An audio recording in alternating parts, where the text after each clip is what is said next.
It's 2:17 a.m., and I'm sitting in the living room, listening to Laura sleeping upstairs. Her phone is on the charging station.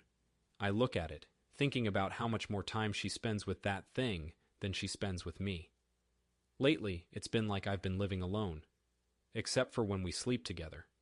The only conversations we have are about what to buy for dinner, or if we should take out the trash.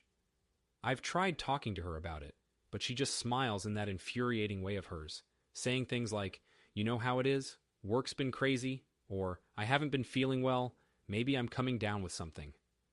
But the worst part is that I know she's lying. I don't know how I know, but I just do. It's in the way she avoids eye contact, the way she hesitates before answering.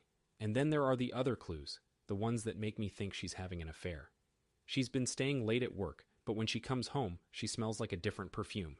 She's been going to the gym more often, but her clothes aren't sweaty when she gets back. And then there are the strange smiles she gives me, as if she's hiding something. I stand up. "This is stupid," I mutter, but I'm picking it up. The passcode was our anniversary. I thought maybe she changed it, but no. It worked.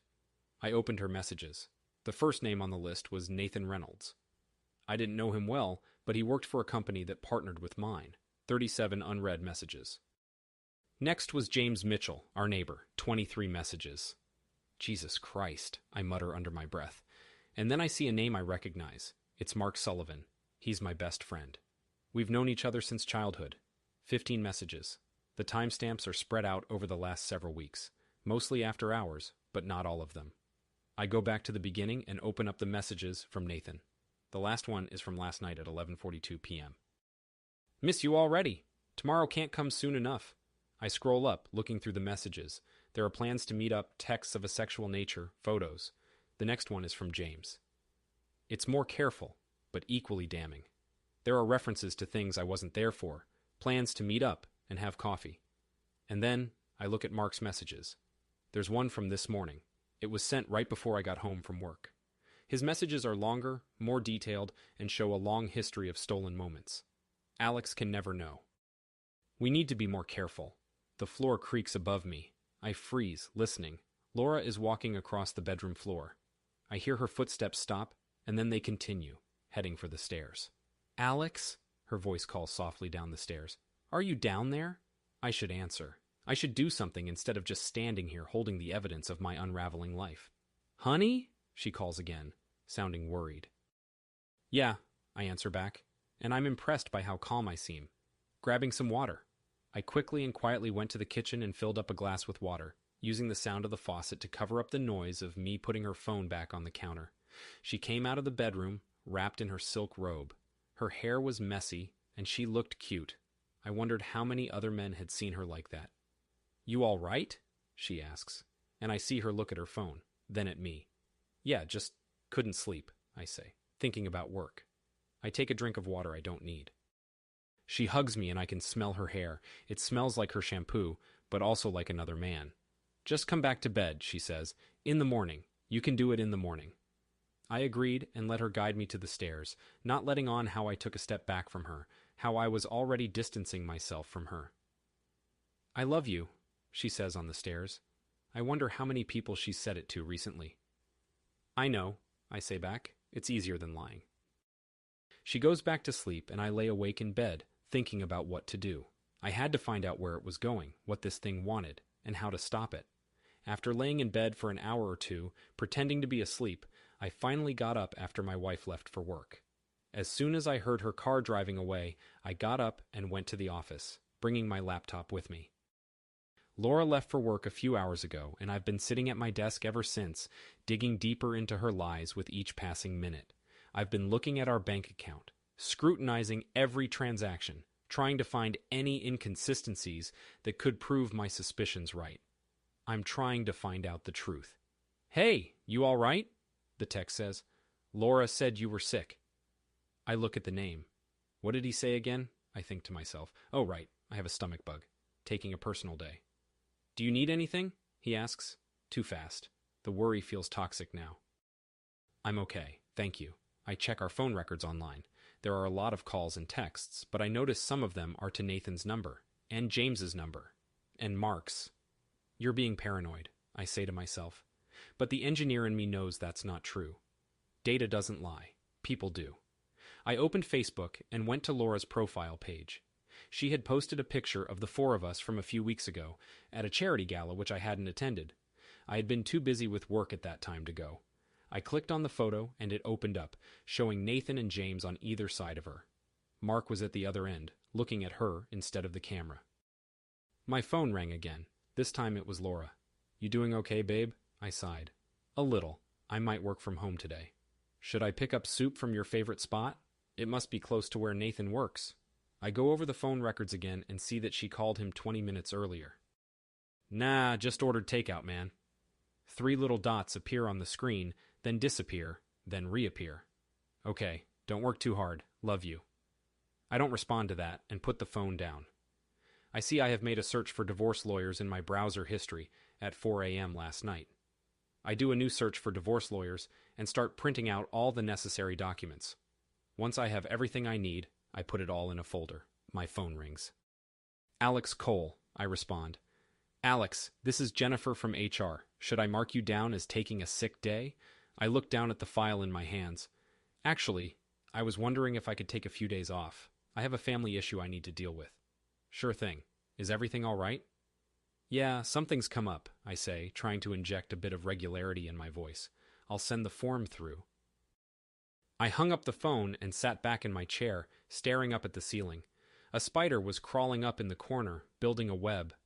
I always found it interesting to watch them work. They were so methodical and patient, waiting for their opportunity. The computer dinged, and I saw an email had arrived from Nathan's office. He was inviting me to a meeting for next week. I accepted and saw his picture at the bottom of the email. His face was smug and proud, his smile confident. He looked like a man who was on top of the world. It made me want to knock him down a peg. Going back to my email, I looked at the divorce lawyers' addresses I had written down. The first one offered free consultations, so I sent them a message. Looking out the window, I saw my neighbor James was getting his mail. He waved at me, and I waved back. I wondered if he was going to meet Laura for coffee. That was what the texts had said they were doing later. Although I suspected coffee was a euphemism for something else. Another text came in from Mark. "Drinks tonight? Might help with the stomach bug." I didn't like the way he winked at me in his text. It made me feel like he knew what was going on, but that was impossible, wasn't it? "Still not feeling great. Maybe tomorrow," I replied. Going back to my desk, I opened up the printer tray and took out the last few sheets of paper. I organized them by date, putting them in chronological order. As I did this, I noticed a pattern. Laura would go out with each of these men at certain times and for certain activities, and often she would be seeing one of them while we were all out at the bar together. I wondered how that worked. Maybe there were some bathroom hookups. It wouldn't surprise me. The last page I had printed out was a picture. It was a group photo of all of us at our Christmas party last year. Laura was in the middle, surrounded by those 3 men. Me and the ones she was having affairs with. Her arms were around all of us, and she looked so happy, like she had everything she wanted. I slid the picture into the folder and checked the time. Laura wouldn't be home for another few hours. I had plenty of time to make more phone calls. I picked up the phone and began to dial. The spider in the corner of the room had finished its web. It was just sitting there now, waiting for its prey to wander into its trap. I knew exactly how it felt. I sat at my desk for a long time after that, watching the shadows grow longer and the afternoon turn to evening. The sunset was a deep crimson, and it reminded me of blood. Or maybe betrayal. I wasn't sure which. But it was beautiful in its own way. And it made me feel a little bit better about everything that had happened. There was still beauty in the world, even if it was tinged with darkness. After several hours of phone calls and internet searches, I was now looking at some very expensive and very high-tech spy equipment. I had a spider web on the corner of my office ceiling. The light of the rising sun revealed it to me for the first time. I'd been on my computer for an hour by that point, ordering a bunch of surveillance equipment from Amazon. It felt wrong to do that, but I needed to know if my wife was cheating on me. A couple hours later, the doorbell rang. "Thanks, man. Enjoy your evening," he says, smiling. "You too," I say back, as I begin to think about where I should put them in the house. I unpacked the gear in my office to make sure everything was working. The cameras were tiny, not much larger than a button, and the voice recorders could fit in the palm of my hand. I received a text from Laura. "Working late tonight, don't wait up." "That's okay, have a good one," I reply, thankful for the extension. I started with the bedroom, placing one of the cameras inside the old clock Laura had insisted on keeping on her bedside table. I had to run a few wires through the clock's mechanism, but I managed to get it done without too much trouble. The second camera went inside a vase in the hallway, facing the stairs.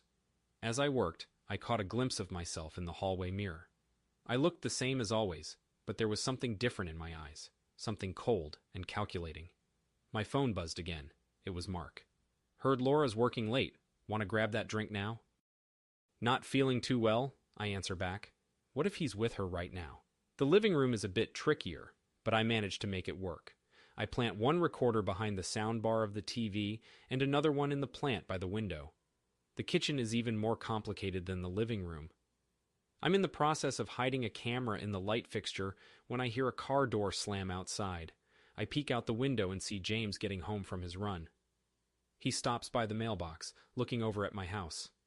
I duck out of view and wait until I hear his door slam shut before continuing. "Don't get paranoid, Cole," I whisper to myself, but I keep going, working faster. I was just putting the last one in the light fixture in the foyer when I heard the doorbell ring. "Alex?" James knocks at the door. "You home?" I thought about not answering, but that might make him suspicious, I realized. I climbed down the ladder, hid everything, and opened the door. "Hey," I say, attempting to appear sickly. "Hey man, just wanted to see how you're doing," James says. "Laura said you were sick." He says her name like it just comes naturally. "You got sick or something?" I say. "Okay, maybe next time." "Yeah, something I ate," I say, slumped in the doorway. "I'll get you tomorrow." "All right, well, if you need any help." He points over his shoulder at his house. No, I'm okay, thanks." Once the man gets out of here, I get to work. By the end of the day, I've installed cameras in every room of our house. I've connected them to the internet so that I can watch the feeds from my computer at work and my cell phone. No one but me can access them. Only I have the username and the password. When I'm finally done, I'm sitting in the living room, trying out the cameras on my laptop. At that moment, Laura comes home with dinner from a restaurant. "Hey babe," she says, putting the bags on the table. "You feeling okay?" "Yeah," I lie. "How was your day?" "Exhausting. The Richardson account is giving me trouble." She opens the bags. "I got a bunch of soup if you wanted some." I notice a smudge of lipstick, a wrinkle in her blouse. "Thanks," I say, accepting the soup container. "I'll try to eat a little." We eat at the kitchen island, and I watch Laura as she talks about her day. "James came over, right?" she asks, as if it's no big deal. "Yeah, he dropped in. That's good of him." She has that knowing smile that I despise. Laura went upstairs to take a shower. I opened my laptop and enabled all the video feeds. Several camera windows opened. In one of them, I could see Laura in the bedroom picking out her clothes. In another, I could see myself sitting at the kitchen island, staring into the bright screen of my laptop. On my phone, I got a text from Nathan. "Thanks for the project outline. Let's discuss this over lunch tomorrow." I couldn't help but laugh. "What's funny?" Laura asks from upstairs. "It's just a meme," I answer, looking at her choppy face on my laptop. Afterward, I heard the shower start running. While she was doing that, I checked to make sure all the microphones and cameras I'd set up were working. They were all hooked up to my computer and were recording everything, sending all the video and audio to the cloud for safekeeping. I wanted to be sure I had a backup in case anything happened. When the shower stopped, I closed my laptop and went back to the living room. I sat down in my armchair and waited for Laura to come down. It didn't take long. "Are you coming to bed?" she says. "Yeah, in a minute," I say, grabbing a book that I've already read 100 times. "Just want to finish this chapter." She kisses me on the forehead and goes upstairs. I look after her, knowing she's being recorded in the cloud, her lies from now on being registered. I sit in the dark and listen to the silence. No, I think to myself, I'm not the only one waiting for something to get caught in my web. Now it was only a matter of time. I stay up all night, reading my book, and when the sun slowly rises, I finally get up and go to bed. After 3 days, the first recordings are ready for me, and I head to my office to see what they have picked up. I'm nervous and still tired from my lack of sleep, but I have to know. The first video file was from 3 days ago. I sat down at my computer and pressed play. I felt sick to my stomach knowing what was about to happen. Nathan, stop. Someone might see. It was Laura's voice. Your husband's at that conference in Denver, Nathan's voice says, like honey. And I've missed you. I find the footage from the kitchen, where he's lifting up her shirt and she's sitting on the counter. The same counter my wife and I eat breakfast on every morning. A new spreadsheet was needed for this, I realized, so I started one for the day, Tuesday, 2:17 p.m., kitchen encounter with NR. Then I watched more. There was a lot of footage to go through. I found him on the footage from yesterday. He came over in the early afternoon. As soon as he was through the door, he was all over her. The coffee shop was busy, he says on the tape. This is better. Way better, Laura answers, and I notice the way she touches his arm, the same way she did in that Facebook picture. I have a spreadsheet where I keep track of everything, and the list is getting long. Wednesday at 10:30 a.m. JM visit, duration 47 minutes. Thursday at 8:45 p.m. Phone call with NR, explicit content. Friday at 3:20 p.m. Meeting with MS at house bedroom. I make a special note of Mark's name. He was my friend, and this makes it feel even worse. I start up a new spreadsheet just for him. Just then, my phone rang. It was Laura. Out with clients tonight for dinner. Don't wait up. I take out my phone and look at the credit card app. She's already gone to the bar at a fancy hotel downtown. All right, have fun with your clients, I text him back, continuing to fill out my spreadsheet. Later in the day, I was scrolling through our bank statements and I noticed the same charges he had mentioned. A few $100s here for a hotel bar, another few hundred there for lingerie, a few hundred more for dinners when she was supposedly working late. And each one of them lined up with a time and date from the videos. There was no denying it. I was about to confront her when my phone rang. It was Mark. Hey man, it's been a while, he says in the fake friendly tone that I've now twigged to. Yeah, the Peterson Project, I respond, while watching a clip of him making out with my wife in our hallway. Laura says you've been busy. We should hang out again soon. I added the call to the timeline. Maybe next week, I said. When I hung up, I checked our shared cloud storage. Laura was smart enough to delete her photos, but I could still access everything from the backup folder. There were dozens of photos and text messages sent to 3 different men. I printed everything out. It took a while. I gathered it all in a folder together with the bank statements, phone records, and all the other evidence. I wrote insurance on it with a black marker. My phone buzzed again. Nathan. Meeting tomorrow at 10? Can't wait, I say, adding a new security camera to my shopping cart. I hear the sound of a car door closing. I look out the window and see Laura getting into her BMW. She checks her makeup in the mirror and then pulls out her phone. A moment later, mine starts to ring. Going into meetings, love you. I opened the app on my phone to see where she was going and saw she was heading for Nathan's neighborhood. Drive safe, I text back, opening up another video file. I watched for hours, seeing her change clothes, use different perfumes, make phone calls from inside the guest bathroom. It was all carefully documented, categorized, and saved for the future. And it all culminated with a single page which I printed out, a detailed timeline of the affairs, color-coded by person. My phone buzzed, and I saw it was a text message from James. Your sprinkler is on. Should I go take a look? I watched him as he stood at my kitchen window, looking in. Don't worry, it's on a timer, I respond, as I make a note of his attempt. I looked at the clock. It was getting late. Laura was still at the hotel, according to her phone's GPS location. She was probably getting ready for bed, I figured. I read through the information I had on her one more time, just to make sure I hadn't missed anything. She had burned a lot of bridges, and didn't expect anyone to look into her history, but I had found a lot of evidence anyway. After I put my phone down, I went and checked her location again. She was still at the hotel. I packed up the papers and put them in the drawer where Laura had found my gun. As I stood there, looking at the drawer, I thought about the fact that I had to go to work tomorrow and face Nathan. I had to go outside and say hi to James when I picked up the mail. I had to decline another invitation for a drink with Mark, all the while knowing what I knew about them. I had them all in the palm of my hand, and they didn't even know it. I sat down on the couch again and picked up my phone. Laura had sent me a text message saying she would be home late, but that I shouldn't wait up for her. I wrote her back, telling her I would go to bed. I wanted to add something else, something more clever, but I couldn't think of anything. Instead, I just told her good night. There was a spider in the corner of the room. It had caught a fly in its web, and it was busy wrapping it up in silk. I knew exactly how that spider felt. It was a lot of work, preparing the trap, but once it was set, all you had to do was wait. I left early in the morning, before Laura got home. I didn't want to see her, and I didn't want to be there when she woke up. I didn't want to be in the house at all. I drove over to David's house with the papers in the seat next to me.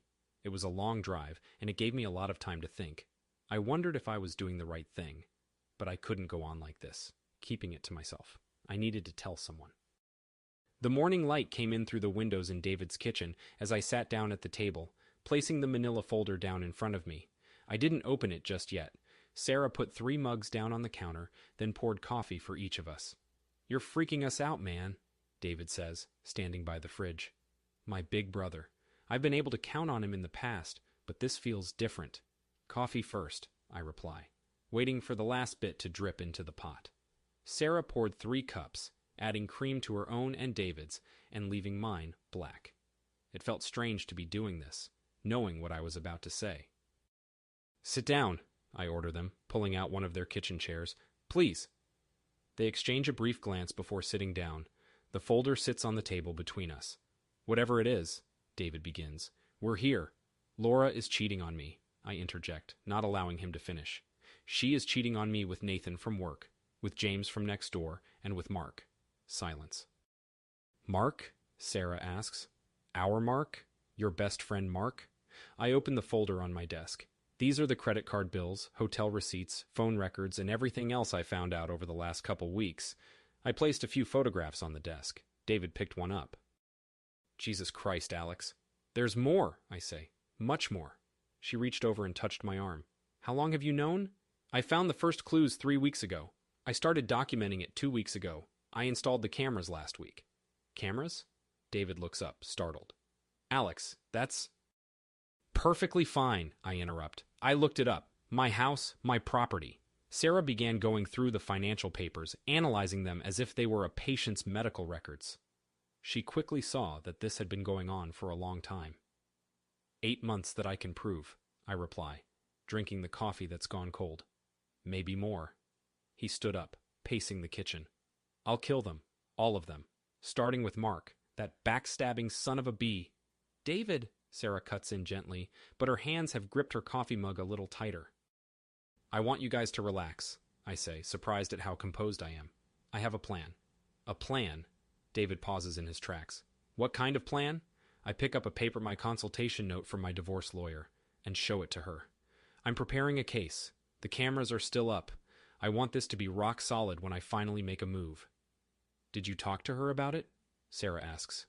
"No, she doesn't know that I know. None of them do." David sits back down and says, "This is... Jesus, Alex. How do you even function?" "Engineer brain," I say, offering a half smile that probably looks more like a wince. "Deconstruct the problem into small pieces. Collect information, assess, formulate the action plan." She wiped at her eyes. "I always thought Laura was... she was always so..." "Perfect," I say. "That's what you wanted, right? To be the perfect wife, the perfect neighbor, the perfect..." My voice cracked, and I felt her arms around me, and a moment later, I was sobbing for the first time since this whole thing had begun. "You're safe, man," David says, his hand on my shoulder. "We're here for you." I pulled away after a minute, wiping my eyes with my sleeve. "Don't tell anybody about this. At least not yet," I said. "Yeah," Sarah agrees. "But Alex, you can't go on like this. Watching, acting, it's not good for you." "Just until I'm ready," I say, stacking the papers with shaky hands. "The lawyer says it has to be the right time." He picked up another picture, this time of Laura and Nathan together in the kitchen of my house. "When was this taken?" "Very soon. I'm meeting with her lawyer tomorrow to finalize the plan." Sarah began to collect the evidence, helping me put it back in the folder. "When it happens, you'll stay here. Do you understand me?" I nodded. "There's one more thing." They watched me as I took out my phone. I pulled up the secret server where the videos streamed live 24/7. "Make sure you have copies of these too," I tell them, showing them the encrypted files and how to access them, just in case. He saved the access information and gave me a look. "You think they will?" "I think if someone's willing to go this far with a lie, they're capable of absolutely anything." Sarah took my hand and gave it a squeeze. "We'll help you get through this, okay?" I checked my phone. Laura had texted me. "Miss you." Busy day at the office ahead, I opened up the GPS tracker. She was at Nathan's apartment. "Okay, I need to get going," I say, getting to my feet and grabbing the folder. Laura thinks I'm having a meeting with a supplier. David gave me a big hug, saying, "Call us, anytime." "We really do," Sarah says, giving me a hug next. I hesitate at the door, turning back to them. "Thank you for believing me, for everything. Family," David says. I drove home feeling like a weight was lifted from my shoulders, but also as if it had been replaced with a different one. I had the folder sitting next to me in the passenger seat. My phone buzzed again with another text from Mark, asking if I wanted to come over on the weekend to watch a baseball game. I didn't bother responding to it. The game was almost over. Just a few more pieces to put into place. And now I had some help.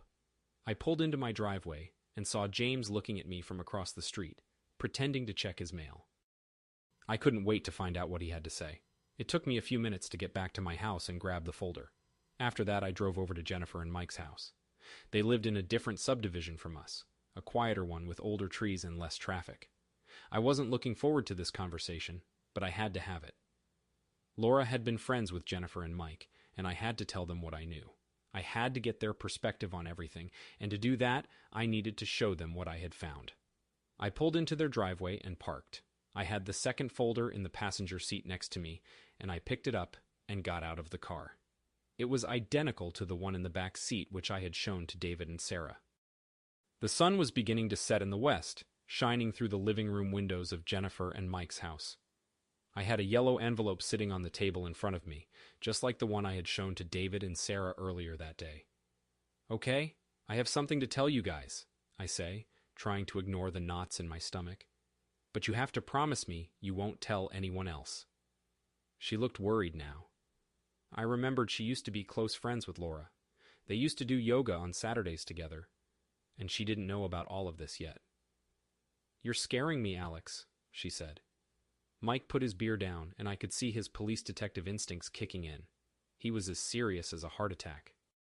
"Whatever it is, man, we're here." I sighed, trying to hold back tears as I said, "Laura's been cheating on me, with Nathan Reynolds, James Mitchell, and Mark Sullivan." There was a stunned silence. Jennifer put her hand over her mouth. "That's a pretty big accusation," Mike says, slipping into his detective voice. "You sure?" I opened up a folder and laid out the contents, showing them to her. Bank statements, phone records, pictures from our own security cameras. She picked up one of the photographs and looked at it. "When did this start?" 8 months that I know of." Mike looked through the papers. "This is very detailed." "I'm an engineer," I say, forcing a grin. "I like to collect data." "Mark," says Jennifer, looking at a picture that seems to confirm the worst. We had dinner with these people last month." "I know," I say. He got up and began to pace the room. "What are you going to do?" "That's part of the reason I'm here. I need allies, people who can help me manage how all of this is released." Jennifer wiped tears from her eyes. "Of course, whatever you need." "And here's the divorce agreement," I say, holding up a second sheet. "I have to be careful. I need to ensure the truth gets out through the right people." He nodded. "A controlled burn." "Yeah, people will know, and I just want to control how that works." "Sarah from the book club," Jennifer pipes up, "and Rachel from the neighborhood association. They'll be good for this." "Lisa and John," Mike chimes in. "John's known you since college." I write a few things down, trying to understand the social network. "But don't do anything rash. Don't make a scene. Just tell a few people you trust and let the truth spread on its own." Just as I said that, I got a text from Laura. She wanted to know if I wanted to hang out with her and Mark's wife Beth during the weekend. "Wow," Jennifer says, looking at the text. "What a fucking bitch." "I'm used to it," I reply, even though it still stings. Mike sat back down, looking concerned.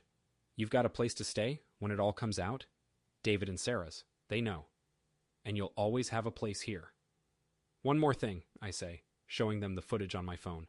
"Back everything up. It's for your own protection." "Smart," said Mike, gritting his teeth. "Very smart." "When are you gonna—" Jennifer starts. "Soon. The lawyer's getting it all set up." I look at my watch. I should get going. Laura thinks I'm out at a work dinner tonight. They walk me to the door, Jennifer giving me a long hug and Mike squeezing my shoulder. We're going to start phoning around tomorrow, Jennifer says, discreetly. Thanks, I say, feeling their love for me. When I'm on the way home, I see that I have 3 missed calls from Mark. The spider's web is growing, I think. Soon it will be large enough to catch everything in its threads. The night is rough. I don't sleep well. I try to prepare myself for tomorrow in every possible way. I imagine every possible worst-case scenario and try to come up with plans for how to handle them. When I wake up, I have played out what I will do in my head several times. I put the flash drive in my pocket, take a shower, and get dressed. I keep thinking about what Jennifer said and about Mike's calm confidence. It gives me the courage to go through with my plan. Mark's missed calls from yesterday are still on my mind. The sunlight is harsh and cold this morning. The next day, I packed up a USB drive with some of the evidence I had collected. I didn't want to give them everything, but I wanted to give them enough to get the ball rolling. I drove to the office, my heart pounding in my chest, and flashed my ID badge for the security guard. Perfect for what I have planned, I say, somehow keeping my voice calm. I guess I'll go see HR to check if they have any answers. It's still a bit early, but I know Margaret Chen always comes in around 7 a.m. I knock on her door. Come, she says. She looked up from her computer, and I must have had a strange look on my face because she asked me if everything was okay. No, I say simply, shutting the door. And what I'm going to show you in a minute is not going to make it better. I took the USB drive out from my bag and laid it on her desk, saying, "This contains proof of Nathan Reynolds having an affair with Laura Cole." "Laura? You mean your wife?" "I am, and if you're about to ask, yes, I'm sure." She picked it up like it might bite her. "You realize what you're asking me to do, right? There's photographic evidence with dates, email correspondence, hotel receipts on company credit cards. It's all corroborated." She inserted it into her laptop, and we looked through the files together. "Wow, there's a lot here. There's a lot more, but I think this'll suffice for HR." She looks up at me with a bit of surprise. "Have you called legal?" "My lawyer has the full Monty. This is just the work-related stuff that needs to be dealt with." The sound of the air conditioning continued to fill the room as she continued to look through the evidence. "We're going to have to file a report," she finally says. "That's fine. I want to be listed as anonymous in the report." She nodded, reaching for her phone. "Sure, I will, although people will probably—" "Let them wonder. I just want this done officially." Just then my phone buzzed. It was Nathan asking for a project meeting. "I should get going," I say, rising to my feet. "I'm known for being on time." Just as I was about to leave, Margaret's voice called out from behind me. "Alex, I'm sorry." "That's all right. You're just doing your job. So am I." It took some time for the news to get around, but by lunch there were rumors spreading. By the mid-afternoon, I watched Nathan get called into HR. I looked at my phone and saw a message from Laura. It said, "Lunch today? I miss you. Sorry, busy, due date." I respond, as Nathan exits the HR office looking a lot more flustered. I get several more emails throughout the day. There are a few meetings as well, and I go to them, trying to act normal. But inside I'm watching the numbers climb. Around 3 o'clock, Sarah from accounting stops in to see me. "Hey Alex, did you happen to—" "The quarterly reports? Already sent 'em over. Anything else?" She looked like she wanted to say something else, but my face told her to keep it to herself. "That's all," she said. "Thanks." By 5 o'clock, things were different around the office. Nathan wasn't back yet, and I hadn't heard from him. Laura tried to call me a couple of times, but I ignored her. I was just getting ready to leave when Jennifer from marketing came to my door. "I heard," she says. "Are you okay?" Okay is relative. She walked in and closed the door. "Everyone's talking about it. Nathan's on leave pending an investigation." "HR stuff," I respond, as I pile more things into my bag. "Laura called the office, asking to speak to you." I stopped stapling for a second. "Oh, did she?" "Alex," Jennifer begins, but I raise my hand. "I get it. Just don't worry about it, okay?" The whole drive home I feel like I'm in a dream. My phone is ringing. It's Laura, wondering why I'm not answering her calls. I get home and park the car. Laura isn't home from work yet. I see James in his garden, pretending he doesn't see me. I pour myself a glass of whiskey and sit down at my desk. I turn on my computer and look at the live footage from the hidden cameras. The house is empty, waiting for something to happen. My phone rings again. Laura. "Something terrible is going on at work. Nathan is suspended. Awful rumors are being spread. Call me. I take a drink of scotch and notice a spider in the corner of the room, spinning a web. I hear the front door open. Laura's home early. Alex? She calls, a little more strained than normal. You home? I down the last of my drink and adjust my tie. In my office. A moment later, she was coming down the stairs, and I could hear the difference in her step. The spider crawled back into the corner of its web, waiting. I know how it felt. For the next 3 days, I was busy trying to save my job. Laura and I didn't talk much during that time, but when the weekend came, we had to go to a party in the neighborhood. I knew the neighbors had found out about the scandal and that they would want to know all the details when they saw us, but Laura and I still hadn't been able to talk things through. The block party is a cacophony of chatter and laughter, trying to inject a sense of normalcy into what has become anything but normal. I've positioned myself at the edge of the gathering, far enough away from both Laura and James to keep them from seeing me. Alex! Rachel Thompson calls me over, and I know she'll be the perfect person to help me with what I have to do next. We haven't seen you at one of these in a while. I know, I reply, taking the glass of wine she hands me. Work's been exciting, busy. She whispered, I heard about the suspension at your company.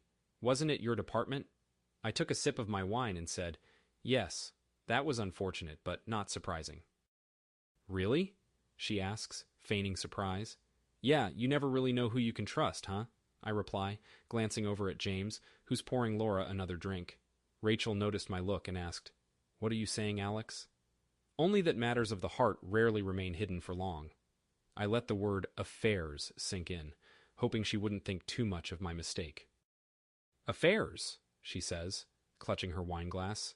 You don't think a lot of things are caught on tape these days, I say, loudly enough for Carol Meyer to hear from her spot by the cheese plate. She looked up at them as the transmission began. Oh, fuck, Rachel says, putting it together. James and... I nodded and took a sip of my wine. But they're both... She has her phone in her hand already. Married? Yes, that's why it's especially disappointing. Laura laughed at something James said to her, and I glanced at my watch. Just a few more minutes until the first text messages would begin to go out. Does Sarah know? Carol asks, somehow having gotten much closer to us in a very short amount of time. I think Jennifer is telling her right now, I say, looking over to where James's wife is now talking to Jennifer on the other side of the yard. The mood changes everywhere. Alex, Mike says, materializing at my side, a detective's intuition feeling something off. Now's the right time for this? Yeah, now's a great time, I say, noticing that Sarah has just finished a call with Jennifer and is looking up. She looks at her husband, who is still talking to Laura. Here we go, I say, as Sarah begins approaching them. James, Sarah says, we need to talk, right now. Everyone stopped talking. Laura looked over to Sarah, realizing something was wrong. Can it wait, honey? James says, a hint of panic in his voice. We were, just talking about the new landscaping. No, it can't, Sarah says, her voice shaking. Jennifer just showed me some very interesting photos. It went deathly quiet. What photos? Laura asks, less convincing than usual. I pretend to get more wine and step closer. James glances between Sarah and Laura, his composure faltering. Sarah, he says, but she interrupts him. Don't, just don't. She looks at Laura. How could you? How could you both? People were murmuring now, looking surprised, telling each other what they had just learned. Laura looked around at everyone, then her eyes settled on me. I think maybe it's time for us to go, James says to Sarah.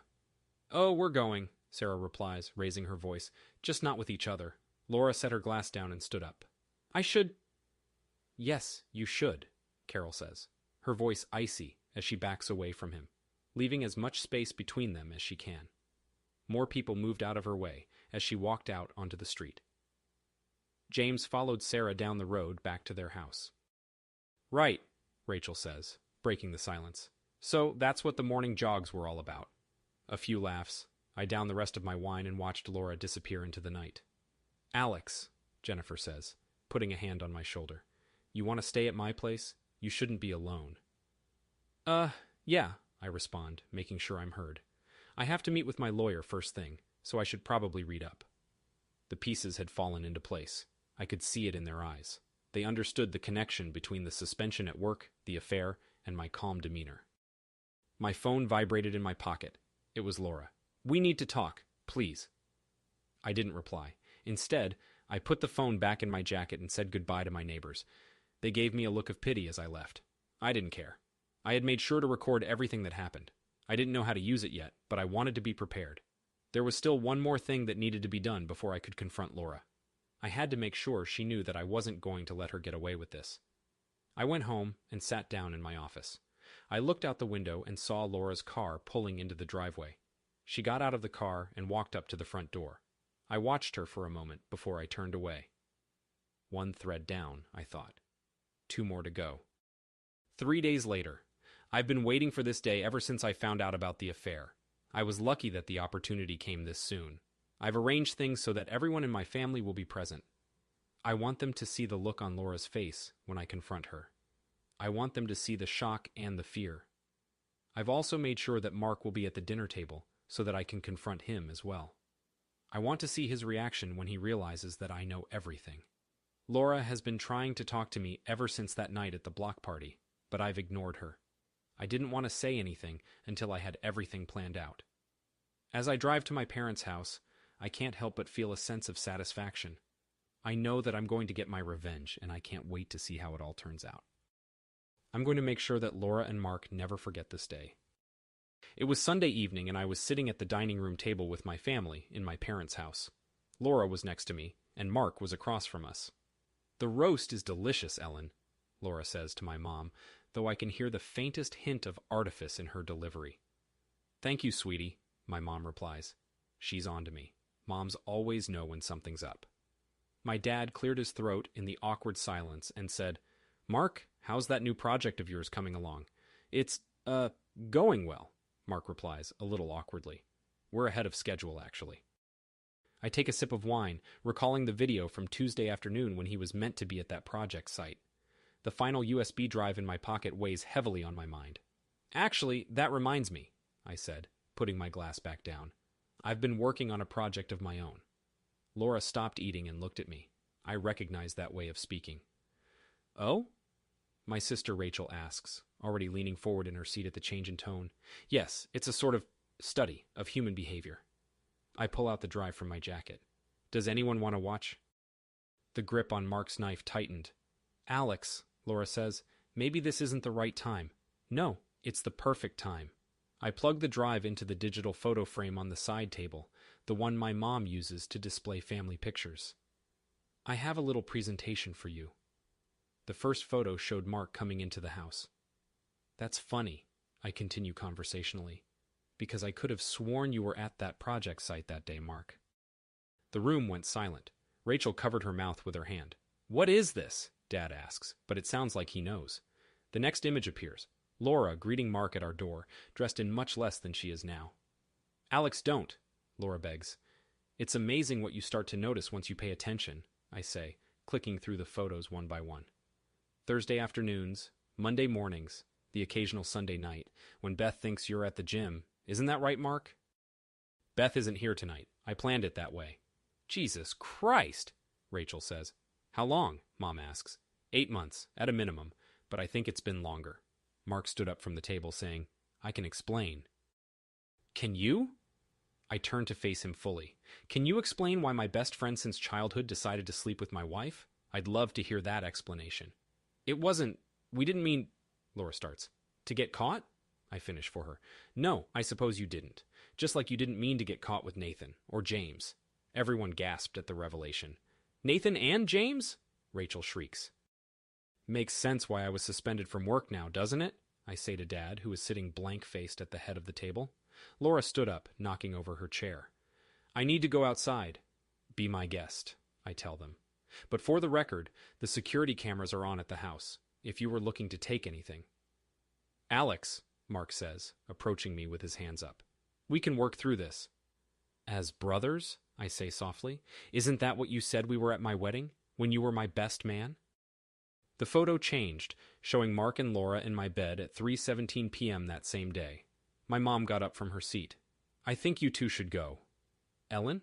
Laura says. "No, Mom is ice cold. Leave." Laura grabbed her purse and headed for the door in a hurry. Mark went after her, but stopped beside me for a second. If you say you're sorry again, I interrupted, I may forget that our parents are watching. He looks deflated and leaves. I hear the front door shut behind him. Silence in the dining room. I'll make coffee, Mom says eventually, picking up plates with trembling hands. I'll help. Rachel goes with her to the kitchen, looking back at me anxiously. He sits down again, staring into his wine glass. The lawyer's got it all, I tell her. Papers will be filed in the morning. He nodded slowly. Good. Sorry about the food. Don't be. He glances up at me, his eyes colder than ever. Some things should be brought into the light. My phone vibrated in my pocket. I ignored it. It was most likely Laura. You're staying over tonight, Dad says. He's not asking. Okay. When Laura left, I saw her drive off in her car through the window. Mark left a couple of minutes later. The sky was purple. My phone vibrated. It was Beth. Rachel must have told her. A spider's web in the corner of the living room bathed in the warm sunlight. It reminded me of the thread I had cut loose. Now it was time to pick up the pieces. I spent 3 weeks in a hotel, eating microwave meals, before I finally moved into my new apartment. I ignored the phone calls and let Laura's lawyers handle the situation. It took a while, but I eventually got back on my feet. I even got a promotion at my job at Reynolds & Partners. I had just come into work at my new office, the one that Nathan used to have before the incident. His things had been removed, and he left the company shortly after everything came to light. I felt a bit bad about it since I was the one who exposed him, but at the same time, I had done the right thing. He was a pervert and didn't belong at Reynolds & Partners. Still, it was hard to get used to the way people looked at me now, like I was a hero or a snitch. My phone rang as I sat down at my desk, and I saw it was Laura's lawyer. I let it go to voicemail, same as I had done for the past 3 weeks. Mr. Cole, it's my new assistant, Claire. Mrs. Mitchell is here to see you. Sarah, James's soon-to-be ex-wife. Let her in. She looks a bit different now, as if she's been hardened by tragedy. She's holding a manila folder. I found more, she says, laying a folder down on my desk. Photos, hotel receipts, all the way back to last Christmas. I open it up and say, you didn't have to bring these. Yeah, I did. They need to know what they took away from me. I see Laura walking through the lobby outside my office. She's here for her final meeting. Have you talked to James? I ask, even though I know the answer. Just through attorneys. He's at his brother's place in Phoenix. There's a knock at my office door, and I go to answer it. Hey, sorry to bother you, but, Laura's apparently here for her exit interview, and she wants to see you first. She laughed. It was a laugh I didn't like, a laugh that could cut glass. The nerve, she said. Just let HR know to go ahead, I say to Jennifer. I have no further comments for the record. Laura goes into the HR room. For the first time, I see her with her hair slightly out of place and a different handbag. Laura's been officially voted out of the neighborhood association, Sarah says, standing by the window, looking out at Laura. She's no longer allowed to serve as the head of the events committee. Yeah, Rachel told me. And Beth's kicking Mark out. She's divorcing him. Apparently he's been living in extended stays ever since your parents' dinner. There was a meeting that had just let out, and people walked by my office on their way back to their own. I could see them looking at me out of the corner of their eyes, trying not to let it be obvious. No one wanted to be caught staring at the guy whose wife had ruined 3 people's jobs and 2 marriages. Alex, Sarah asks in a gentler tone, are you okay? I fiddle with my cactus some more, trying to find a way to express my feelings. I sleep better now. Is that weird? Not weird. Truth is good like that. I got a text from my sister, Rachel. Mom wants to know if you'll come for dinner on Sunday. Laura has finally moved out of your old room. Anyway, about truth, Sarah says, getting up and grabbing her purse. James is being blackballed by his company. Turns out it doesn't look so good on LinkedIn to sleep with your neighbor's wife. Or your co-workers, I say as Laura comes out of HR, clutching a tissue. Well, I should get going. Beth and I have a spa day planned together. Recovery therapy, she called it. I walk Sarah to the elevator, knowing people are going to be talking about this. Alex? Sarah stops before she enters the elevator. Thanks for everything. I just exposed the truth. I watch Laura leave the building from my office. I check her LinkedIn page. It now says she was fired from her position, suspected of ethical violations, and pending further investigation. Claire brings me my coffee. Mr. Button, the moving company just called. They've emptied out your previous home. Thanks, Claire. The new condo downtown feels emptier than the house, but the walls don't lie. My phone rings again. Mark's number. Do you want me to block his number? Claire asks, seeing the look on my face. Nah, some calls are good for perspective. Thinking about what happened to Mark and Laura and James, I shake my head. I wonder if they'll be able to move the house. Your 3 o'clock is here, Claire says, the merger team from Stanley and Wright. I adjust my tie, close the Zillow tab, and get up to welcome my guests. The sky is overcast and looks like it's about to rain, just like the night when all of this came out. Bring them in, I say, and I get ready to start anew. The spider's web in the corner of my office is empty now. Sometimes the best revenge is to let the truth do its work. 3 months later, after the divorce had dragged on through the winter and into the spring, I left Nathan's office and began working out of a series of temporary locations until I could find a new permanent home. I changed my routine, driving from one spot to the next, and avoided going anywhere that I might run into my husband. Still, when the date for our final mediation came up, I found myself heading downtown in the morning. I took the elevator up to the 14th floor of Morrison & Beck's law offices and got off when I reached the top. It had been a long 6 months, but I had finally made it. I was a little bit thinner than the last time I had been here, a bit worse for wear, but I had made it. Sarah was waiting for me in the lobby, a briefcase in hand instead of a folder. Ready? She asks, walking next to me. Ready as I'll ever be, I respond, straightening my tie, a new tie, one I bought just for today. Looking out from the conference room, I can see the city where my marriage fell apart. Laura is at the other end of the table, whispering to her attorney. She's wearing the pearl necklace I gave her on our 5th anniversary. Mr. Cole, her lawyer Richardson says as we walk in. Mrs. Mitchell. Miss Howard, actually, Sarah corrects him, putting her briefcase down on the table with a little snap. She looks at me for a second, then looks away. She doesn't have the same attitude as before. Catherine takes out the last papers. Okay, let's do this. We spend the next hour doing the final paperwork.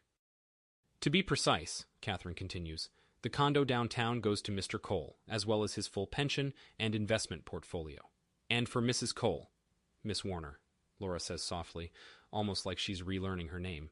Miss Warner receives the agreed-upon settlement and her personal belongings, which have already been retrieved. I sign the final page. Alex, Laura says for the first time since we got here, do you mind if we have a quick chat? Would that be okay? She looks at me nervously, but I nod. 5 minutes, Catherine says, leading the others out. The door closes, and we're left alone with the view of the city where we used to live. Congrats on the promotion, Laura says, her voice a shadow of its former sophistication. Nathan's office has better windows, she winced at the name. I guess I deserve that. You deserve a lot of things. I know. I'm getting rid of the jewelry, by the way. She fiddles with the pearls around her neck. I'm selling it. Every piece. Smart. I imagine Mark's rent is pretty high. He left for Seattle last week. James is in Phoenix. Nathan's, who knows? It all worked out like a charm. Like dominoes, I say, remembering how precisely each secret came to light. Or maybe engineering, applying pressure until the structure collapses. She turns, and I see the woman I married for a second, peeking out. Were you ever going to confront us? Why? The truth was doing just fine. The cameras were all above board, every last one of them. She nodded. I should have known. You always were methodical. The door opened just then, and Catherine came back in. It's over, I say, getting to my feet. I burned it all. She picks up her purse, one of the few she has left. Goodbye, Alex. Goodbye, Laura. Sarah was waiting outside with a cup of coffee in each hand. She gave me one of them and said, to freedom, to truth, I replace her words, before drinking. A text message from the real estate agent. The house had sold to a young couple for more than the asking price. Dinner tonight? Sarah asks as we make our way to the elevator. Beth's in town. She's bringing her new boyfriend. Sorry, I already have plans. I'm thinking of celebrating my victory on my new balcony, watching the sunset with a glass of expensive scotch alone. That's what I feel like doing. We got down to the elevator. I was thinking about everything that happened, how Sarah had just gotten divorced. Beth's was on the way.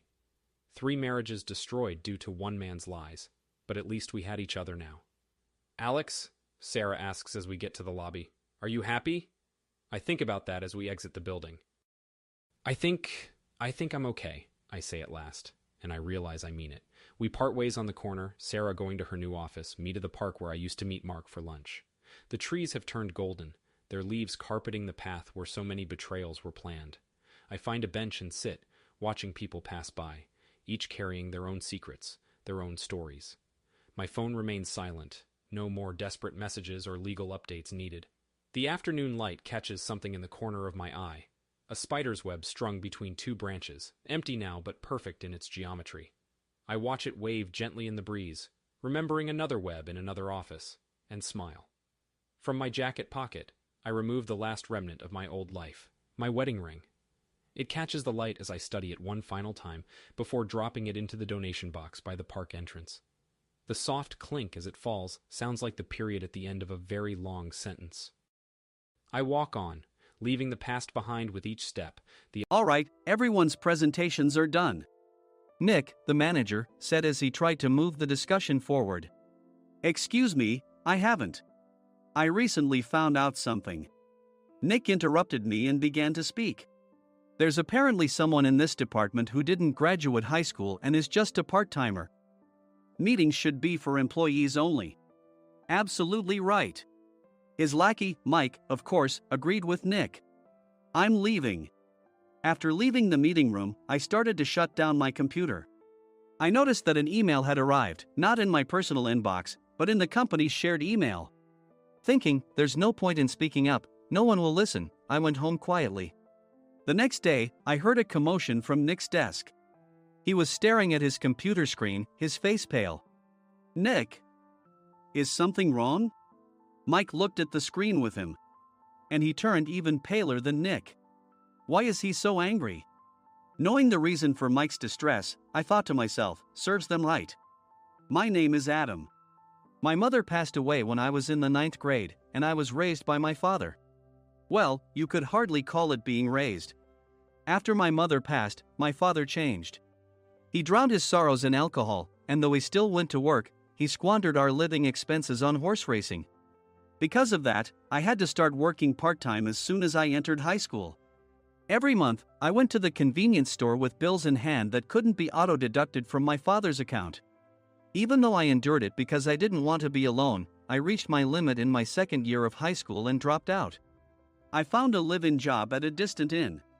Thank you for everything.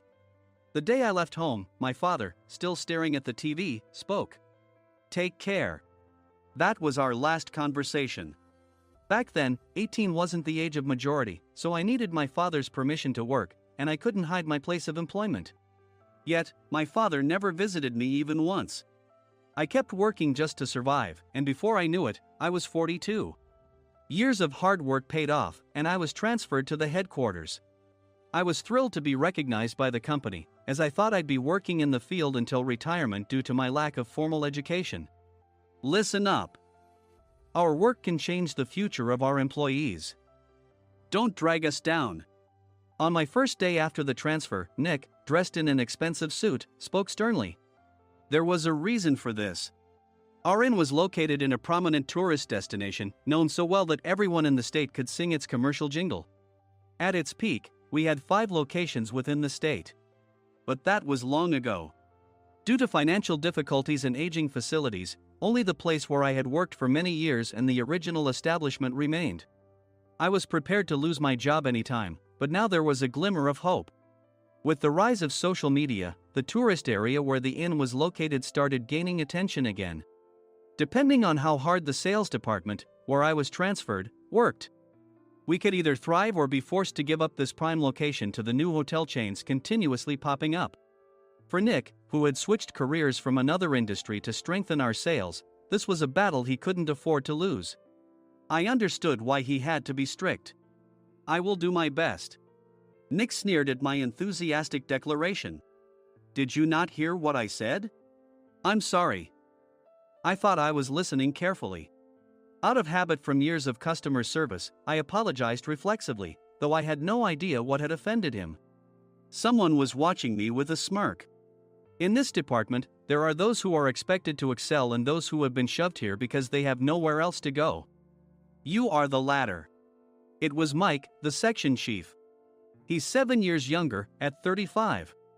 But he was called to headquarters much earlier than I was and had been moving around within the headquarters ever since. I'm not jealous, but I can't accept that he's my boss. Graduating from a prestigious university, he has an unusually high pride and caused many problems as a newbie, making things very difficult for me when I was the front desk leader.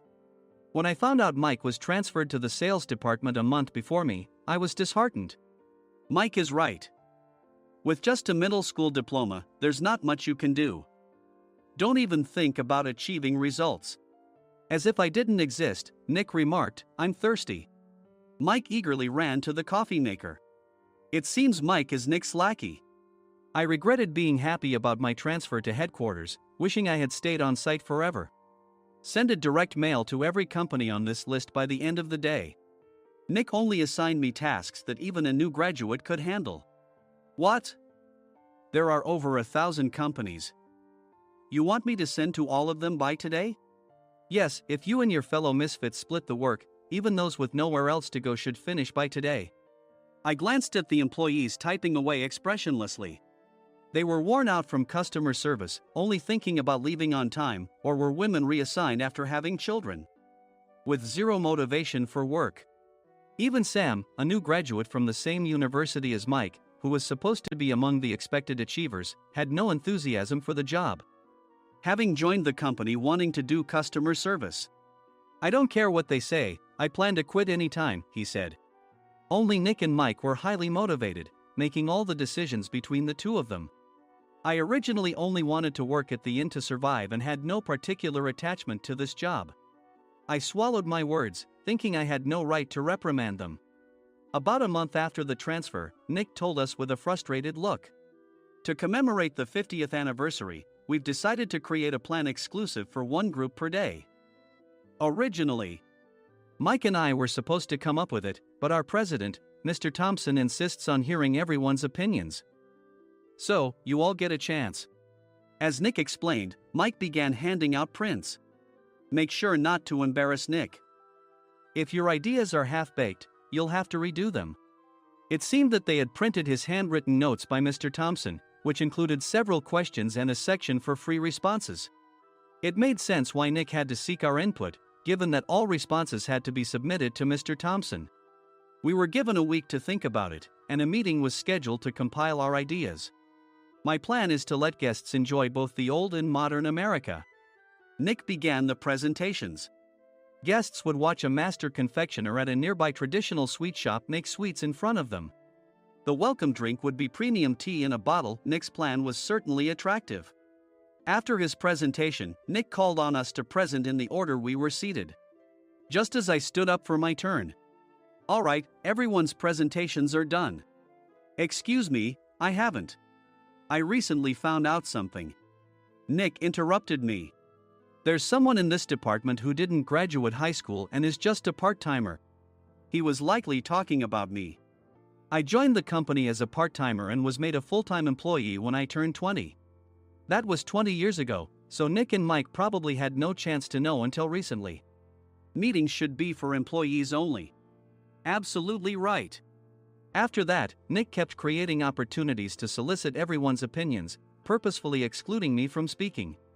The meeting unexpectedly heated up and went past the scheduled end time. A few people asked to leave, and the discussion continued with the remaining few. Still here? Normally, you'd leave in that situation. Though I had no attachment to the job initially, hearing kind words from customers made me want to make them happier. For someone like me, with nowhere to go, the inn was my home and customer service was my life. I felt pathetic about my current self. I'm leaving. I left the conference room and started shutting down my computer. I noticed an email had arrived, not in my personal inbox, but in the company's shared email. Thinking no one would listen to what I had to say anyway, I quietly went home. The next day, while preparing the DM as instructed, I heard a commotion from Nick's desk. In his haste to stand up, he hit his knee on the desk. He stared at his computer screen, his face pale. Nick! What's wrong? Mike, thinking he should be the first to rush over, approached Nick while still wearing his coat. He peered at the screen with Nick. And he turned even paler than Nick. Why is he so angry? Who is responsible for this company? Nick, more irritated than ever, asked, and Mike answered without checking. Probably Sam. Sam wasn't there because he was attending a morning training session for new hires. Nick gave up on getting angry and returned his gaze to the screen. They were looking at an email that arrived right after the end of the working day yesterday. Apparently, no one, including me, had checked it before leaving. The email was from a large company that used us for their annual employee trips. The president and executives of that company also frequently used our services personally. President of the company, Mr. Mason himself, had declared that neither he nor his company would ever use our services again. Well, some companies cancel their employee trips or stop using our services due to financial struggles. Let's just move on. Mike kept wiping the sweat from his forehead with a handkerchief. Knowing why Mike was so agitated, I quietly watched their interaction. Do you know how much revenue we get from that company? We can find other guests to fill the rooms, but we'll lose the banquet costs, gift shop revenue, rental car fees, and more. Moreover, the gifts were supposed to be prepared by the traditional confectionery shop involved in Nick's proposed plan. If it's known that we incurred such a huge loss at this critical time, Nick's position in the company would be jeopardized. Nick took a deep breath, seemingly trying to calm himself. All right, Mike. Go to New York right now and apologize to Mr. Mason. What? You're coming with me, right? I have urgent work to do.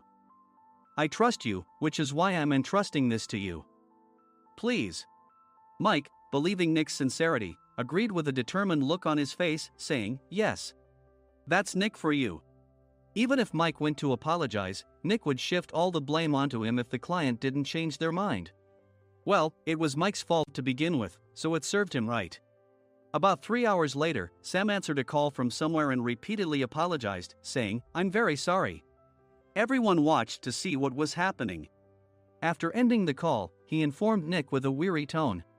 When Mike arrived at the client's company, he only made things worse, further infuriating Mr. Mason.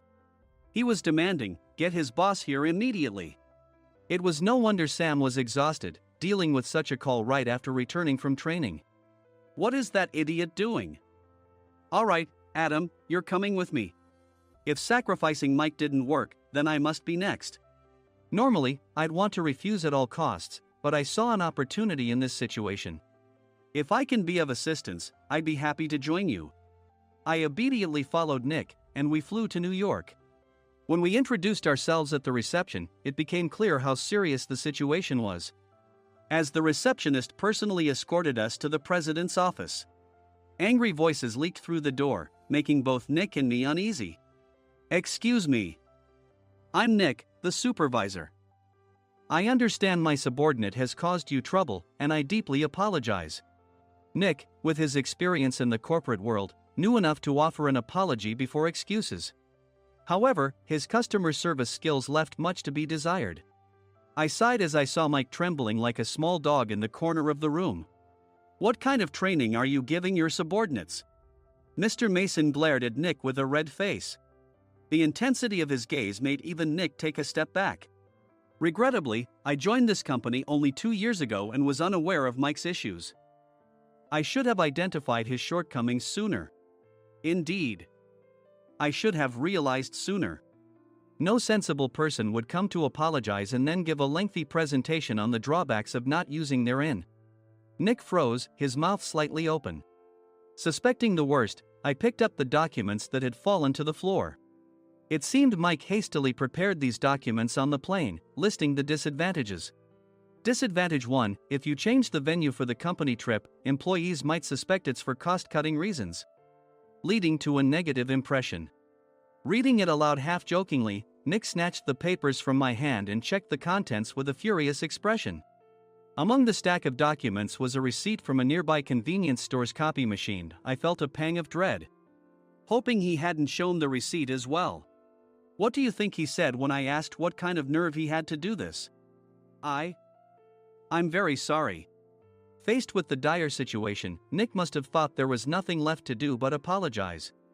In a voice smaller than I'd ever heard from him, he uttered words of apology. He said, I'm a Harvard graduate. I don't believe I said anything wrong. Mike. What have you done? Forgetting his plan to pin the blame on Mike, Nick yelled loudly, even in front of Mr. Mason. "I didn't do anything wrong." "You're still saying that? Look at him." Mike pointed at me with a shaking hand. "I was assigned to headquarters in my 20s and now I'm a section chief. This guy only made it to headquarters at 42. Everything I've done proves I was right. So why are we losing the contract?" Having said his piece, Mike collapsed to the floor. "Of course. You were sent there because you had nowhere else to go."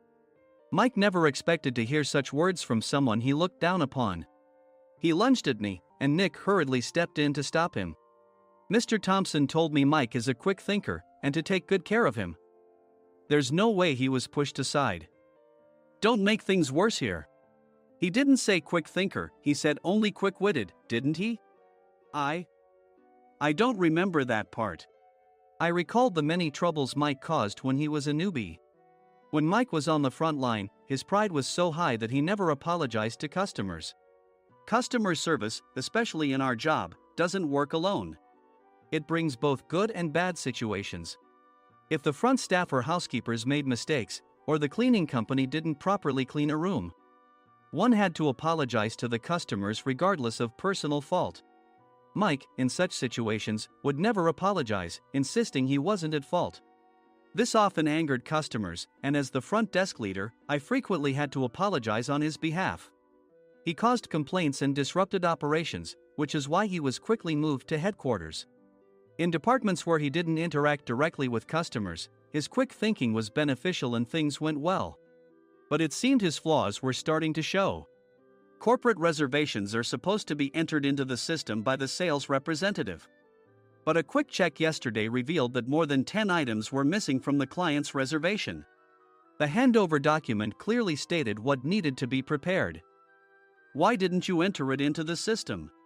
Why do we have to give them special treatment? Filling rooms near the banquet hall, setting up all the food in advance. Specifying the brand of wine, they're too demanding. No wonder he always angered customers, I thought, feeling a headache coming on. Grouping them in rooms near the banquet hall is for our benefit too. It makes it easier for the staff to set up beds and serve breakfast since everyone's schedule is synchronized. As for the other requests, Mr. Mason suggested them to lighten our load. I didn't know that. Nick finally seemed to realize that Mike was the one who had angered the client. What did you say to them? I just told them we wouldn't give them special treatment anymore. We shouldn't waste effort on things that don't bring in money. I was utterly exasperated at his lack of understanding of customer service. Of course, we shouldn't comply with unreasonable demands. But carrying over successful practices from past stays makes customers feel remembered and enhances their experience. Good memories encourage repeat visits. That's part of our job. I looked down at Mike, who was sitting on the floor. In our job, nothing is a waste. Mr. Thompson likely moved you to the sales department, hoping you'd finally understand this. How do you think he feels now that you've failed to meet his expectations? Mike, tears in his eyes, fled the president's office. I was amazed he still hadn't apologized. You have it tough, Adam.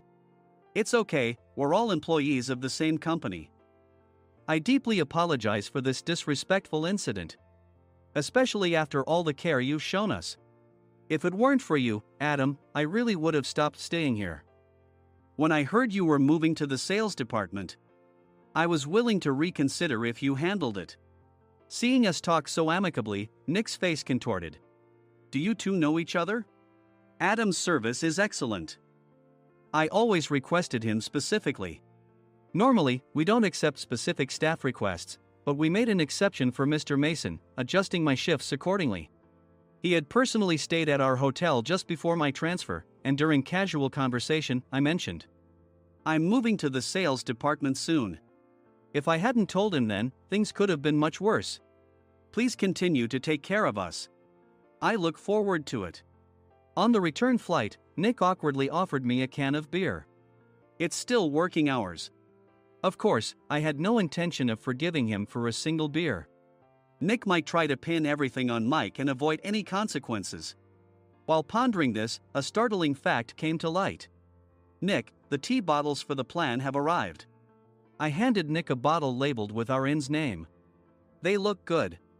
What are you talking about? These are plastic bottles. I had assumed we would use the trendy, high-end bottling tea. But what arrived were ordinary plastic bottles of tea with customized labels. The only unique aspect was the label, which had the IN's name, making it look customized. Upon further investigation, I discovered that a substantial amount of money was set to be paid to the tea company. It was priced like bottling tea. Does this plastic bottle really cost $100 each? The tea inside is specially blended for us. The extra cost is for that. Wouldn't it be better to use another tea company? Or is there a specific reason we must use this one? As Nick continued to make excuses, I showed him a printed email. I informed the tea company's president, Mr. Mitchell, that we discovered irregular payments and he confessed. He said you two were high school classmates and planned to split the extra money. That idiot. Why did he confess? That's not important. You should worry about yourself, this could turn into a police matter. Opening the bottle cap, I suggested. How about calming down with this tea? It supposedly has a relaxing effect. Nick drank the tea frantically. In the following days, decisions were made about their fates. Mike was reassigned to the General Affairs Department, with no chance of transfer or promotion, as per Mr. Thompson's orders. As for Nick, since the payment to the tea company hadn't yet been made, he narrowly avoided legal trouble. Instead, he was encouraged to leave the company, and to avoid further complications, Nick submitted his resignation. Rumor has it that connections between HR departments have made it difficult for him to find new employment. Even though it was good to have those two gone, something unexpected happened in the sales department. Everyone became motivated and united in refining the 50th anniversary plan. In the end, my plan was adopted. We collaborated with the Tourist Information Center to provide personalized guides. The plan, tailored to the number of guests, was truly special for the 50th anniversary. Hey, is Adam's family coming to stay? I immediately booked that special plan for my family. Sam noticed it on the reservation list and quickly picked up on it. Yes, I'm inviting my father. That's great. I might invite my parents too. I lacked the courage to face my father just as Adam. But here, with the confidence Mr. Mason praised, I felt ready. The 50th anniversary plan was a perfect opportunity to reconnect with my father. I hoped to bring back the days when we could laugh together as we once did.